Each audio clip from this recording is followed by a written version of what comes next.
Good evening friends. কিছুদিন আগে বানিয়েছিলাম সন্ধেবেলা একটু ভেটকি মাছের চপ। ফ্রিজে 3 পিস ভেটকি মাছ পড়েছিল, তো আমি প্রথমে ওটাকে নুন আর লেবুর জলে সেদ্ধ করে মাছটাকে কাটা বেছে নিয়েছিলাম। তারপরে এই দেখো কড়ার মধ্যে একটু সাদা তেল দিয়েছি, দিয়ে কিছুটা পেঁয়াজ কুচি দিয়েছি।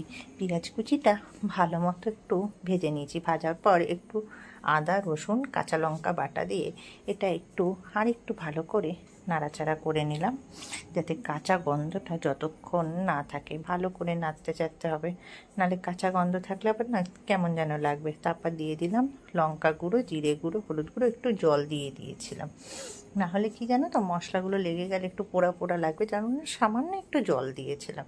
দিয়ে ভালো করে মশলাটাকে কষিয়ে তার মধ্যে সেদ্ধ করা মাছটা দিয়ে দিয়েছিলাম, আর দিয়ে দিয়েছিলাম একটু স্ম্যাশ করা সেদ্ধ আলু, যাতে একটুখানি আঠালো ভাবটা আসে।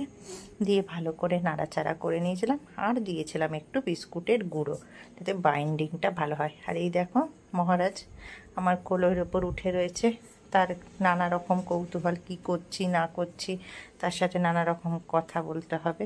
ওই যে বললাম না একটু আবার বিস্কুটের গুঁড়ো দিয়েছিলাম, এটার মধ্যে একটু বিস্কুটের গুঁড়ো দিয়েছিলাম এই কারণে বাইন্ডিংটা যাতে ভালো হয়। নুন মিষ্টিও স্বাদ মতো দিয়েছিলাম, আর না আবার আগে দিয়েছিলাম একটু ধনেপাতা কুচি দিয়ে ভালো করে নেড়ে চেড়ে এই দেখো পুরটা আমার রেডি হয়ে গেছে। ঠান্ডা করা অবধি একটু অপেক্ষা করব, তারপর ঠান্ডা হয়ে গেলে হাতে করে চপের সাইজ দিয়ে একটু চপের আকারে গড়ে নিতে হবে। এই দেখো চপগুলো আমার গড়ে নেওয়া হয়ে গেছে একে একে।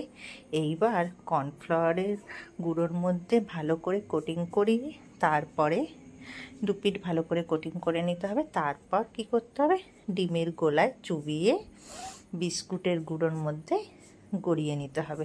এই রকমভাবে 2বার করতে হবে, কর্নফ্লাওয়ার ডিম বিস্কুটের গুঁড়ো দিয়ে 2বার করে কোটিং করিয়ে নিতে হবে, কারণ যাতে চপগুলো একটু ভালো মতো যায়।